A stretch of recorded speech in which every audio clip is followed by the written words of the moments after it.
Para que no te pierdas ninguno de los temas que más dieron de qué hablar esta semana en redes sociales, aquí te presentamos un recuento de los trending topics más relevantes. Luego de la masacre perpetrada por un joven en Texas, en la que 21 personas perdieron la vida el pasado 24 de mayo, en Estados Unidos se reavivó el polémico debate sobre la prohibición de armas. El 25 de mayo falleció el poeta mexicano Eduardo Lizalde, conocido cariñosamente como El Tigre, por su reconocido poemario El Tigre en la Casa. Un juez suspendió temporalmente las corridas de toros en la Ciudad de México. Algunos usuarios en Twitter celebraron la medida, mientras que otros manifestaron su inconformidad ante la prohibición. En Colombia se llevó a cabo la primera vuelta de las elecciones presidenciales, en la que el candidato de izquierda Gustavo Petro tomó la delantera en las votaciones y se perfila como favorito para la segunda vuelta. El mundo deportivo nos dejó grandes emociones. El equipo de los rojinegros del Atlas logró el bicampeonato tras vencer al Pachuca, mientras que Checo Pérez consiguió la hazaña de ganar el Gran Premio de Mónaco. La famosa Gioconda recibió un pastelazo luego de que un visitante del Louvre burlara la seguridad del museo y lanzara un pastel sobre esta obra de arte. El atacante se volvió viral en las redes sociales luego de su fechoría. Hola, ¿cómo están? Qué gusto saludarlos una semana más aquí en Trending. Muchos temas relevantes estos últimos días, pero si algo no ha dejado de ser tendencia, no solo en estas últimas semanas, sino ya desde hace muchos años, desafortunadamente es el tema de la contaminación. Es por eso que hoy vamos a dedicar este programa a hablar acerca de esta situación que está impactando a todo nuestro planeta. Pero antes que nada, te saludo con mucho gusto, Pau. ¿Cómo estás? Viri. Cuéntanos más de lo que vamos a estar hablando a lo largo de todo el programa. Así es, Viri, qué gusto compartir nuevamente foro contigo. Igual saludo pues a todos los que nos están viendo a través de TV UNAM. Y pues así es, la contingencia ambiental nos ha llevado a pensar que pues los niveles de contaminación han subido bastante en el mundo y en nuestra ciudad, pues claro, pues a causa de tanta población que ya somos muchísimos en la ciudad, ¿no, Viri? Así que vamos a estar hablando a lo largo del programa de los tipos de contaminación. Tan solo en el 2018, más de 8 millones de personas murieron a causa de la contaminación del aire, que es la principal problemática. Así que pues vamos a ver este y otros temas a lo largo del programa. Así es, Pau, y hay que entender que pues esta situación la hemos provocado nosotros mismos, por eso hay que poner especial situación.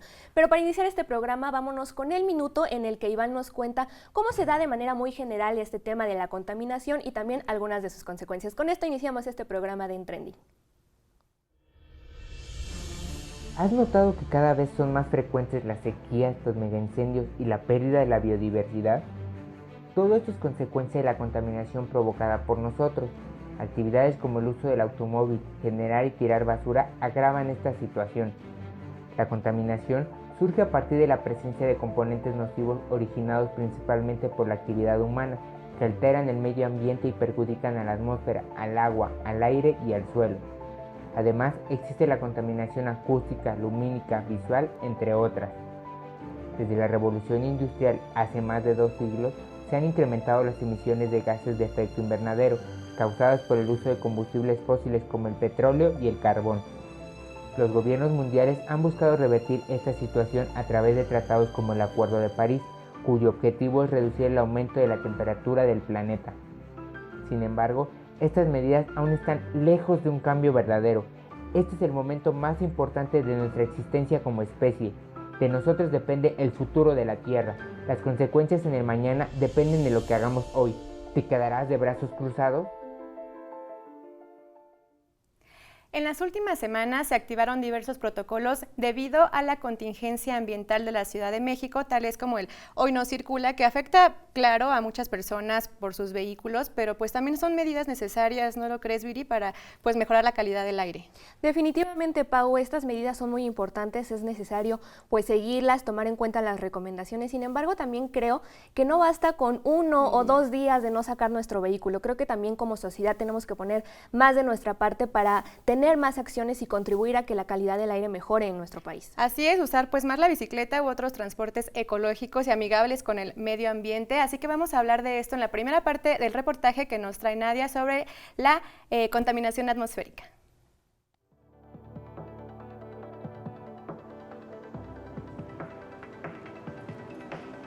Cuando la contaminación del aire rebasa las normas de calidad, entramos en fase de contingencia ambiental.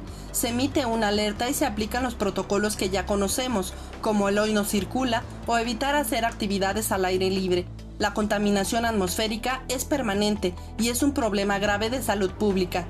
Un estudio de la Facultad de Medicina de la UNAM reveló que en la primera mitad del 2020, la contaminación del aire por partículas suspendidas y dióxido de nitrógeno ocasionó la muerte prematura de 11,000 personas en la Ciudad de México. Hay que reconocer que los niveles de contaminación han disminuido. A final de los años 80, principios de los 90, teníamos niveles extraordinariamente altos, créanme. Eran niveles que hicieron que la Ciudad de México se reconociera como una de las más contaminadas de todo el planeta. De acuerdo con los especialistas del Instituto de Ciencias de la Atmósfera, a partir del 2005, los niveles de contaminación no han disminuido y se han mantenido estancados. Pero ¿cuáles son los elementos más peligrosos y cómo se miden? Todos son peligrosos de una forma u otra. El que más conocemos es el ozono porque es el que dispara las contingencias.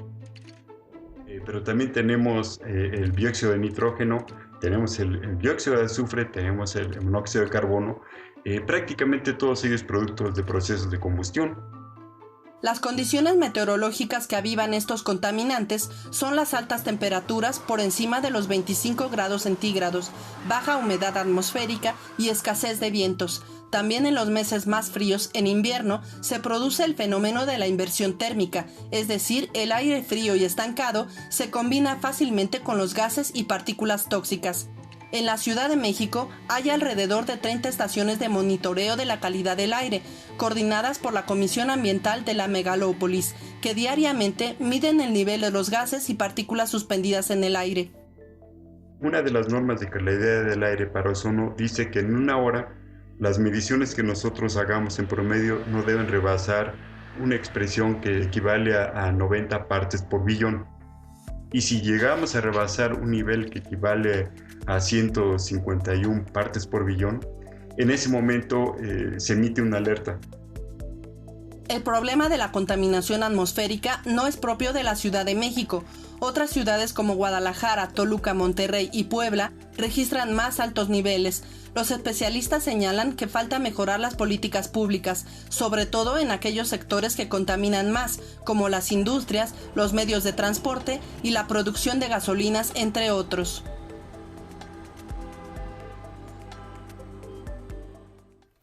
¿Cuántas veces hemos querido observar desde nuestro hogar las estrellas, Viri, o tantos eventos astronómicos que, bueno, la contaminación tanto ambiental como lumínica no nos lo permite? Sí, Pau, la verdad es que yo me he quedado muchas veces con ganas de ver estos fenómenos astronómicos, porque simplemente volteas al cielo y no se ve absolutamente nada, ¿no?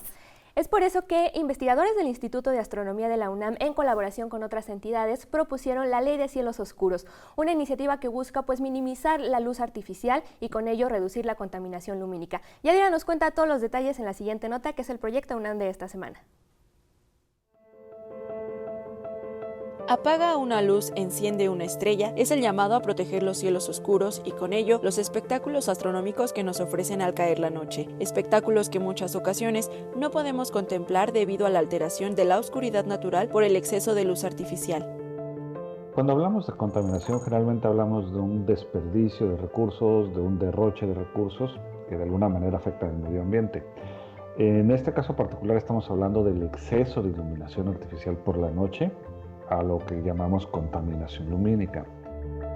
Con el objetivo de procurar las observaciones astronómicas, tanto como la salud de seres vivos y el medio ambiente, la Ley del Cielo es una iniciativa promovida por astrónomos como Fernando Ávila Castro del Instituto de Astronomía de la UNAM, que buscan reducir la contaminación lumínica y sus efectos. Y aquí la idea es precisamente dirigir la iluminación solo a los sitios donde se necesita. Entonces estamos hablando no solo de luminarias LED, pero sino también de luminarias que eliminen solamente a nivel de suelo, que la luz no escape por arriba del horizonte, donde empieza a afectar el medio ambiente. Y es que a fin de cuentas el cielo nocturno natural es un recurso que es aprovechado pues, por los seres vivos en general, debido a sus ciclos internos biológicos, el llamado ritmo circadiano. Y bueno, el problema fue detectado por primera vez por los astrónomos, pero lo interesante ha sido que en los últimos años, la última década, la evidencia precisamente de los problemas biológicos que ocasionan, pues ha ido subiendo. A través de la Secretaría de Energía y la Semarnat, la Ley de Cielos Oscuros pretende de manera federal impulsar al astroturismo como un promotor económico, a la vez que procura el ahorro de energía y la preservación de cielos en paisajes culturales urbanos, parques nacionales y observatorios astronómicos. Pero sobre todo lo más importante fue que después de 5 años de trabajo, en enero del 2021 se modifica la Ley General de Equilibrio Ecológico y Protección al Ambiente, precisamente para definir este exceso de iluminación artificial por la noche como un contaminante. Y la propuesta, al menos en el sentido del ámbito federal, es ir propiciando los planes de renovación del alumbrado público con estas nuevas tendencias de iluminación. Llegó el momento de ir a una pausa, pero no te vayas porque al volver en la entrevista hablaremos de la contaminación del agua y las posibles soluciones para que no dañen la salud de las personas. Esto es En Trending.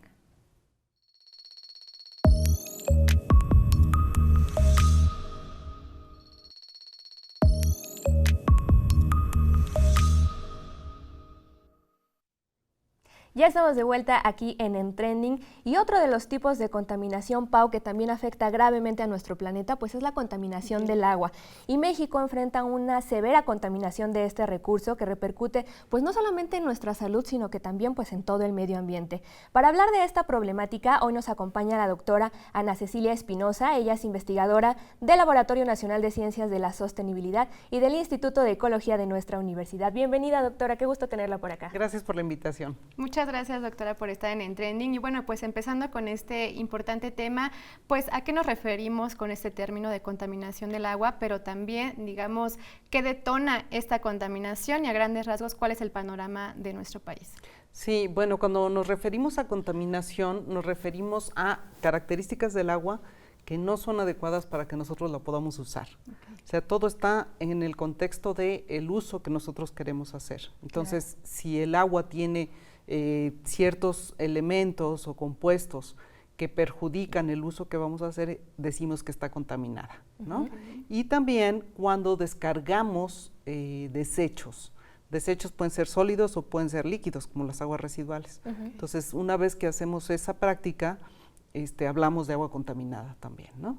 Entonces, ese es digamos, en general, ¿no? Ya hay cosas muy particulares, claro, metales pesados, en fin, ¿no? Claro. Y el contexto general que tenemos en el país con respecto a agua, a la contaminación del agua, pues sí es algo que llama la atención, porque con agua, que es la autoridad federal con respecto a los cuerpos de agua y el agua en general, pues nos reporta que hay una cantidad de cuerpos de agua que ya están en condiciones preocupantes, ¿no? O sea, ya tienen unas características que de principio nos limitarían el poder utilizarlas como fuentes de abastecimiento de agua. Claro. Entonces, ese es un tema que hay que atender, ¿no? A considerar. Y justamente a partir de estos factores que nos menciona, doctora, hablamos de repercusiones. ¿Qué pasa a partir de esta agua contaminada, tanto en nuestra salud como en el medio ambiente? Sí, bueno, en principio, si se trata, o sea, de qué tipo de contaminante estemos hablando, pues tendríamos incluso que atender o ver, enfocarnos a que los ecosistemas sigan funcionando, porque a veces el asunto de la contaminación no es tan visible hasta que hay una consecuencia, ¿no? Exacto. Entonces, es posible que algunos ecosistemas dejen de funcionar como normalmente lo hacían, a partir de una contaminación. Por ejemplo, metales pesados.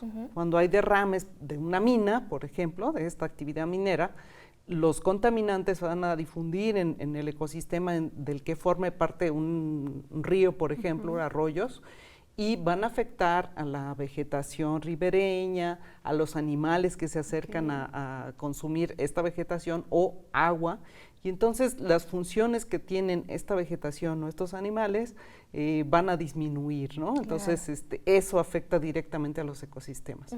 Ahora, en el caso de los humanos, aun y cuando no debemos hacer esta división porque somos parte de los ecosistemas, puede afectar nuestra salud directamente, ¿no?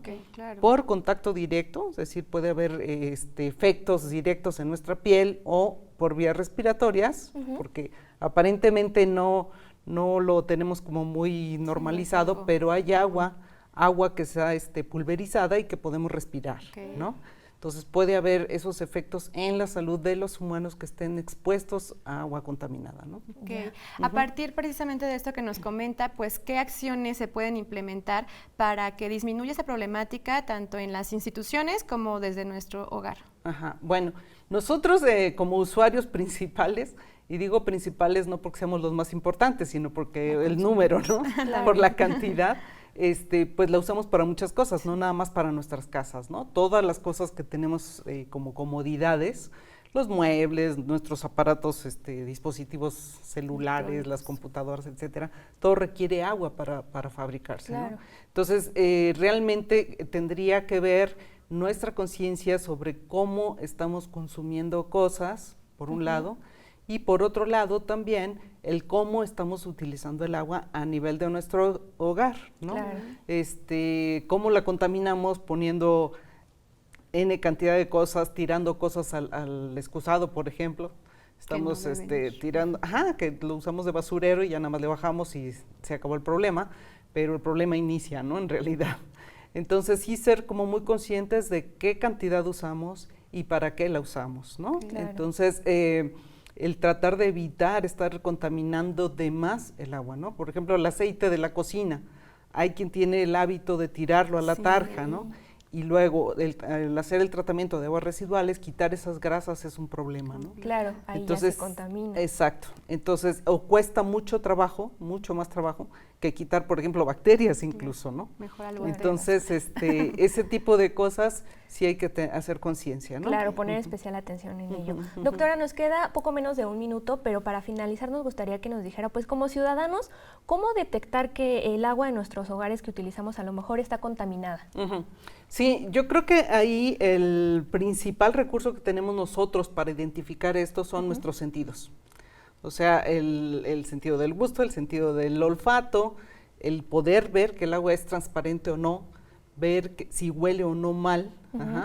Esas son como las medidas principales que nos van a dar una alerta, ¿no? Si nosotros vemos algún color, pues de plano no la consumimos, no la bebemos, o si sentimos algún olor, al menos sospechamos que algo anda mal, ¿no? Entonces esas son como las alertas tempranas para decir, revisar o poner atención en no consumir un agua que huela o que se vea con algún color, ¿no? O que sepa mal. ¿Sí? Esas son, de hecho, en las normas para poder consumir un agua apta para consumo humano, habla de esos parámetros, ¿no? O sea, el olor, sabor, color, en fin. Pues son cosas muy importantes que hay que tener en cuenta, doctora. Muchas gracias por su tiempo, por estas respuestas y posibles soluciones también que hay que aplicar desde casa y, claro, en las instituciones. Exacto. Muchísimas gracias, doctora. De nada, muchas gracias. Pues ahora vamos con la segunda parte del reportaje, en donde Nadia nos cuenta más acerca de la contaminación atmosférica, las repercusiones a nuestra salud y también lo que se puede hacer para minimizar esta problemática. De acuerdo con la Organización Mundial de la Salud, la contaminación atmosférica incrementa la morbilidad derivada de accidentes cerebrovasculares, de la aparición de distintos tipos de cáncer y de algunos padecimientos crónicos como el asma.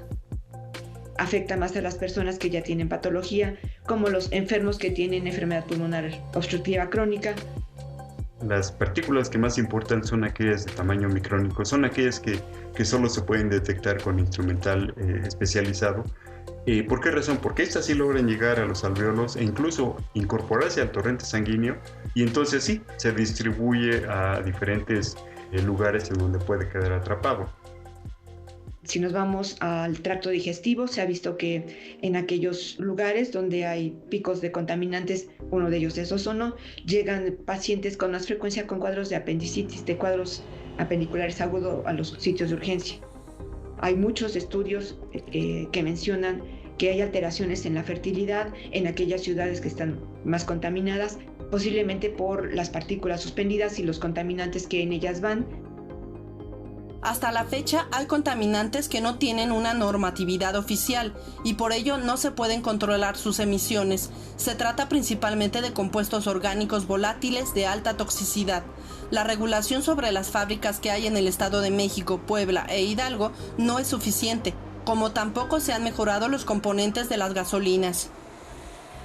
Hay países o hay estados en otros países que de acuerdo con la época del año en la que ya se sabe, por ejemplo, ahorita que tenemos gran insolación, que los vientos son escasos, etcétera, etcétera, modifican la gasolina que se está utilizando para bajar la cantidad de orgánicos volátiles que hay en el aire. Por supuesto que eso aquí no lo hacemos. Por ejemplo, seguimos con los camiones de basura que tienen 30 años en uso, el transporte público, que aunque últimamente se ha hecho un intento de mejorarlo, seguimos con los mismos camiones de transporte que tienen 30 años o más. Todavía no logramos romper esa barrera tan grande que hay, ¿no?, para poder tener una política federal y ambiental que sea uniforme y no que cada quien jale por su lado y están incluso desconectados unos del otro. ¿Por qué razón? Pues porque así es la estructura política del país. Para mejorar es necesario el compromiso de todos los sectores y de los gobiernos, con el objetivo de cambiar los medios de transporte, la generación de energías limpias, gestionar el control de las emisiones de las industrias y el manejo estricto de la basura. Todos somos responsables de la contaminación y nos toca hacer conciencia de que sus efectos reducen nuestra calidad de vida.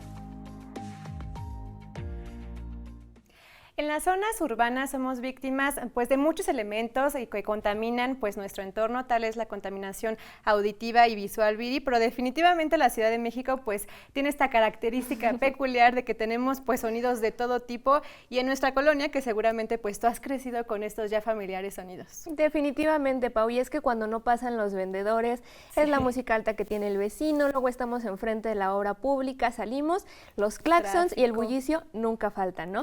Y estamos tan acostumbrados a esta situación que ya lo normalizamos, pero esto, al igual que el exceso de anuncios publicitarios, espectaculares y propaganda, es contaminación y por supuesto que repercute también en nuestra calidad de vida. Sí, muchas personas no lo sabemos, pero también es un tipo de contaminación y por eso a veces queremos salir fuera de la ciudad para estar alejados de todo tipo de contaminación. De esto, Viri, nos platica Andrés en la siguiente nota sobre otros tipos de contaminación. Vamos a verla.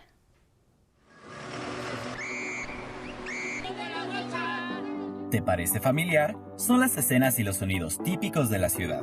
Los seres humanos contamos con herramientas biológicas que nos permiten percibir estímulos producidos por el ambiente. Sin embargo, la capacidad de escuchar y observar puede encontrar un punto de aturdimiento, sobre todo en entornos urbanos, debido a la sobrecarga de información producida por el ruido. Un agente contaminante constituido por la información que una persona no desea recibir y se caracteriza por ser molesto, inoportuno y desagradable. En la parte auditiva, la Organización Mundial de la Salud, OMS, considera que 10% de la población mundial se encuentra expuesta a altos niveles de presión sonora. Cualquier sonido por encima de 70 decibeles puede provocar una lesión en el oído. La contaminación acústica tiene efectos nocivos como la sordera o el deterioro de la comprensión del lenguaje, así como la pérdida auditiva. La exposición a ruido agudo y crónico también puede producir tinnitus, un zumbido o campaneo sin fuente externa que puede afectar la calidad de vida de las personas. En el ámbito visual, el ruido ocurre debido a un abuso de elementos no arquitectónicos que alteran la imagen de cualquier entorno. Anuncios en forma de carteles o espectaculares, cables y basura son elementos que generan una sobreestimación visual en los espacios que ocupan. La contaminación visual no solo se trata de una cuestión estética, también afecta en materia de salud. De acuerdo con la OMS, el 40% de las personas que habitan en un departamento o trabajan en una oficina con paisajes desagradables tienden a deprimirse. Además, el exceso de objetos y colores puede ocasionar mal humor, dolores de cabeza y hasta alteraciones en el sistema nervioso. Aunque parezca algo de todos los días, la contaminación acústica y visual perjudica la salud y el bienestar de todas las personas. Pasear por la vía pública de forma ordenada, sin gritar o cantar, evitar realizar actividades ruidosas fuera del horario diurno, denunciar el uso indebido de anuncios publicitarios y desechar la basura en los lugares y horarios adecuados puede ayudar a ponerle un alto a este tipo de contaminación. Estamos llegando al final de esta emisión. Como vimos, son muchos los tipos de contaminación que actualmente afectan a nuestro planeta, pero esperamos que esta información, Pau, pues ayude a generar conciencia, la conciencia que se necesita para poner especial atención en este tema, porque todos podemos contribuir a terminar o a minimizar, porque terminar sería imposible, pero a minimizar este y otros tipos de contaminación.